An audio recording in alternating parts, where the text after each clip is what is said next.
नमस्कार, ये आकाशवाणी शिमला है। अब आप प्रभा शर्मा से प्रादेशिक समाचार सुनिए। आज के मुख्य समाचार। प्रधानमंत्री नरेंद्र मोदी ने राज्यों और केंद्र शासित प्रदेशों के मुख्यमंत्रियों के साथ देश में कोरोना की स्थिति की समीक्षा की। मुख्यमंत्री जयराम ठाकुर के अधिकारियों को कोरोना वैक्सीन के परिवहन के लिए कोल्ड चेन उपकरणों की सूची तैयार करने के निर्देश। प्रदेश में 1 महीने तक चलने वाला हिम सुरक्षा अभियान आरंभ। कोरोना व अन्य बीमारियों के रोगियों की घर घर जाकर होगी पहचान।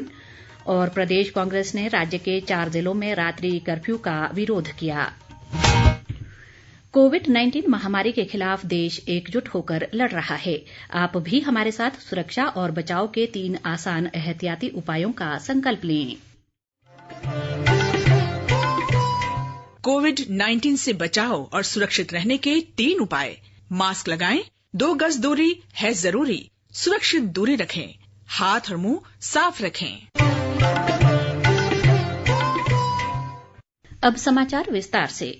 प्रधानमंत्री नरेंद्र मोदी ने लोगों को कोविड-19 महामारी से लड़ाई में लापरवाही न बरतने को कहा है।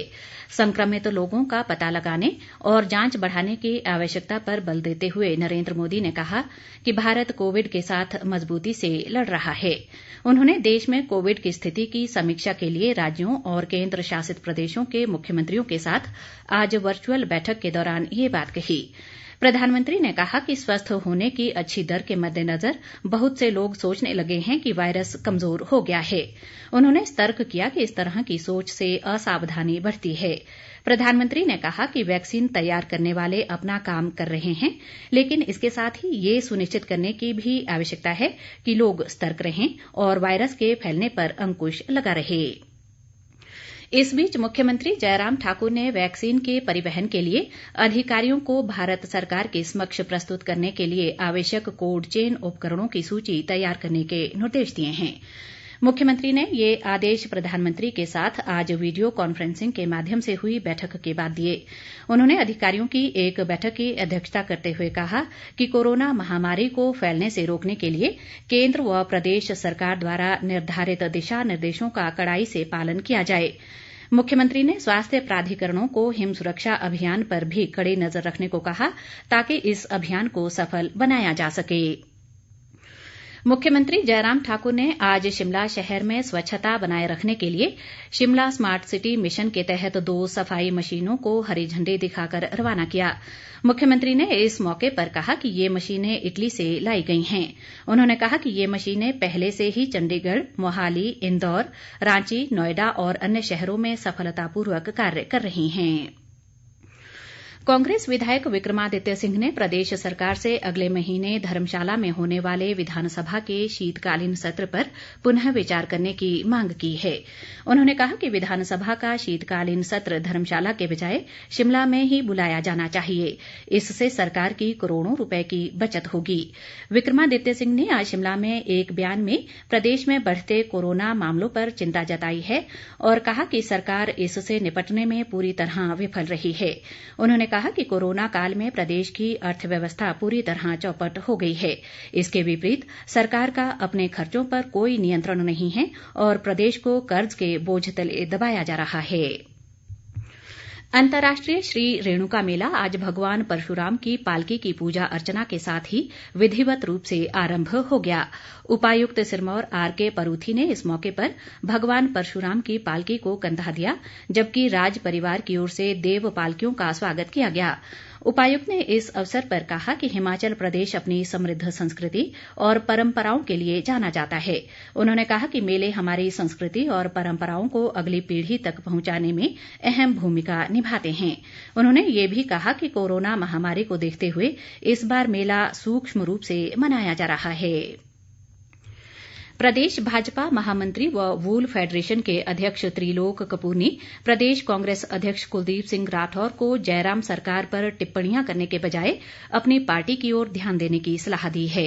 कपूर ने आज शिमला में एक पत्रकार वार्ता में कहा कि कांग्रेस पार्टी जनमानस के बीच जाने के बजाय एयर कंडीशनर कमरों से चल रही है। इसी के चलते कांग्रेस मौजूदा समय में सबसे दयनीय स्थिति से गुजर रही है। उन्होंने कांग्रेस को दिशाहीन और मुद्दाविहीन पार्टी भी करार दिया तथा कहा कि कांग्रेस प्रदेश में मुख्यमंत्री जयराम ठाकुर के नेतृत्व को हल्के में ले रही है, अपनी दिशा से भटक रही है। मुख्यमंत्री जयराम ठाकुर ने आज शिमला से कोविड-19 महामारी के प्रति लोगों को जागरूक करने के लिए हिम सुरक्षा अभियान का शुभारंभ किया। इस अभियान के तहत प्रदेश में घर घर जाकर टीबी, कुष्ठ रोग, मधुमेह और रक्तचाप जैसी बीमारियों के लक्षणों के बारे में सूचना एकत्र की जाएगी। ये अभियान 25 नवंबर से 27 दिसंबर तक प्रदेश भर में चलाया जाएगा।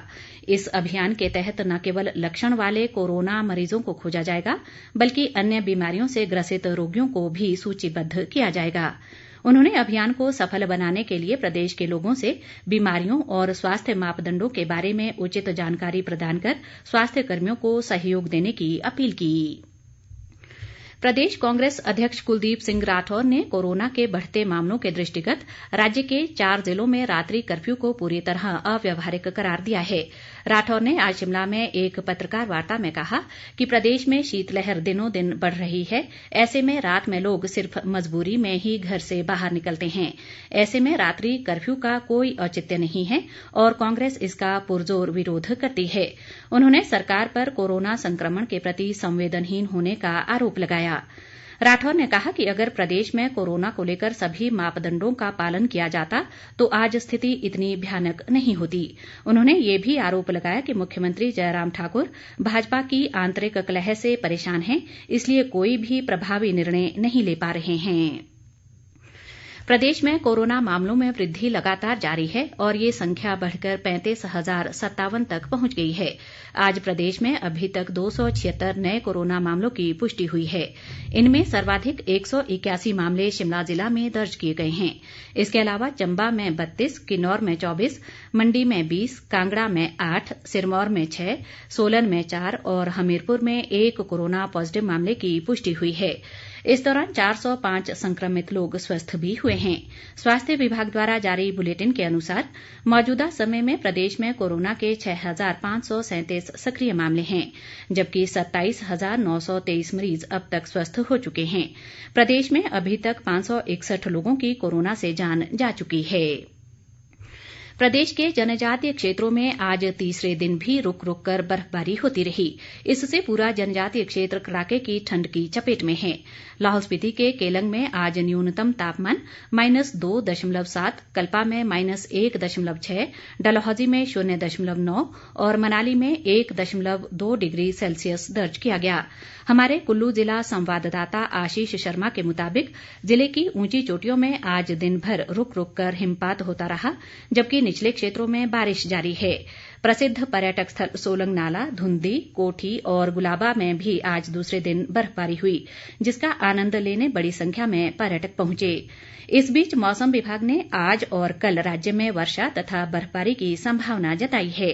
विभाग ने कल 25 नवंबर को राज्य के मध्यम व अधिक ऊंचाई वाले कुछ स्थानों पर भारी वर्षा और बर्फबारी की चेतावनी भी जारी की है।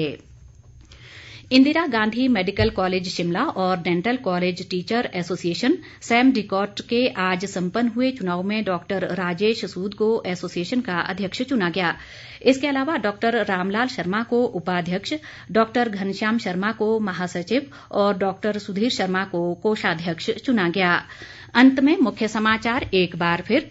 प्रधानमंत्री नरेंद्र मोदी ने राज्यों और केंद्र शासित प्रदेशों के मुख्यमंत्रियों के साथ देश में कोरोना की स्थिति की समीक्षा की।